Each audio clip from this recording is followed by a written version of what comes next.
Hey guys, welcome to today's episode. So in this video, I want to talk to you about a really important concept that relates to you and your future, and that is when it comes to investing in yourself, spend big.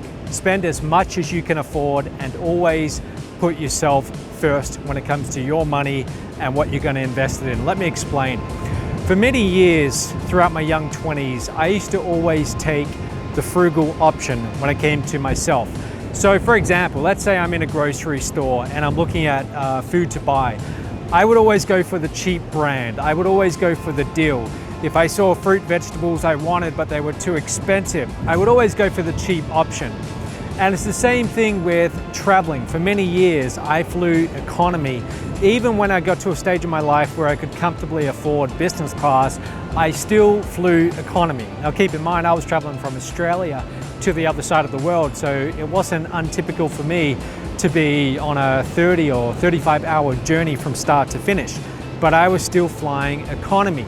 And I always took the cheaper option because I thought that I would be able to save money, and my view of money from a young age was heavily influenced by learning about Warren Buffett.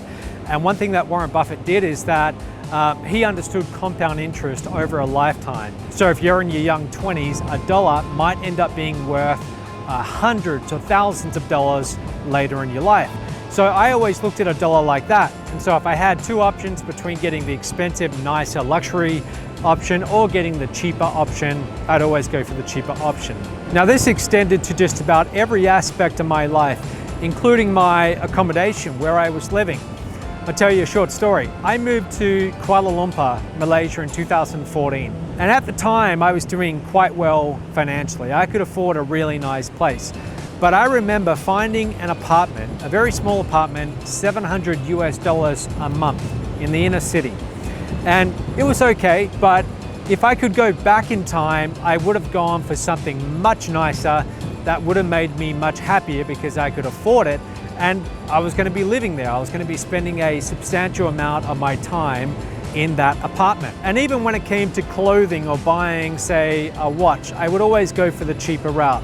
What happened was somewhere along the way, I started to seek out mentors. And one of the things that a lot of these mentors told me, people who were very successful financially, but in different aspects of their life, they said to me, you've got to put yourself first. You've got to always buy the very best that you can comfortably afford for yourself because you are your best investment, and that's going to affect your happiness. So for example, let's say you want to go to the gym and you got two options. You can go to the cheap gym or you can go to a gym where you're going to have a personal trainer and you've got to pay them per hour, and it's more expensive than you want to spend at this point, but this is your health we're talking about. So what option are you going to choose? I'm going to tell you now with a little bit more experience, go for the more expensive, better option because this is your health. You know, if this makes you feel better, even 10% better throughout your day because you're healthier, you're in better condition, you can think clearly, that's going to pay off. So as the years went on, slowly my behavior began to change. For example, I started to fly business class, finally. And at first I couldn't justify paying $3,000 or $4,000 for one of these long haul flights, 12 hours from say Malaysia to London or somewhere like that. But I tried it out one time, and what I noticed is that I got a lot more work done on the flight, and my work was worth a lot to me. And when I arrived, I felt well rested. I felt better.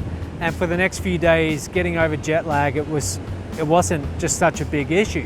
Now I understand that a lot of people can't always afford to fly business class, but the point I'm making here is when it comes to you, spend the most that you can possibly spend without going broke on yourself, on your clothing, on your jewelry, on your health, on your education, on your car, on how you feel overall, because when you feel better, when you're healthier, when you look better, it's always going to pay off. And that goes for the little things too.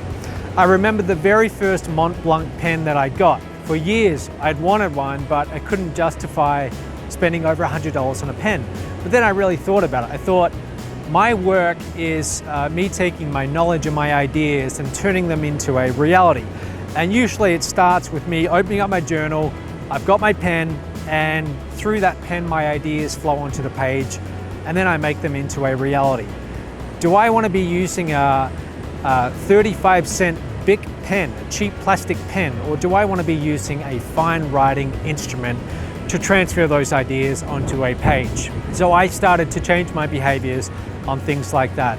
I'll give you one more example. My chair. I spend a substantial amount of my day sitting in a chair at my laptop. And for many years, I always had cheap chairs and my back would always hurt as a result.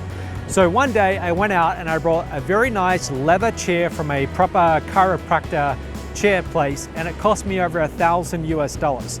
And I almost didn't want to do it. But I got this chair, and throughout my days from that moment on, I felt better. I just felt my posture was great and the pain wasn't always nagging in the back of my mind as I got my work done. So to wrap this up, when it comes to you, don't be cheap, don't be overly frugal. You are the best investment you're ever going to make, and spend accordingly. That's it for today, and I'll see you tomorrow.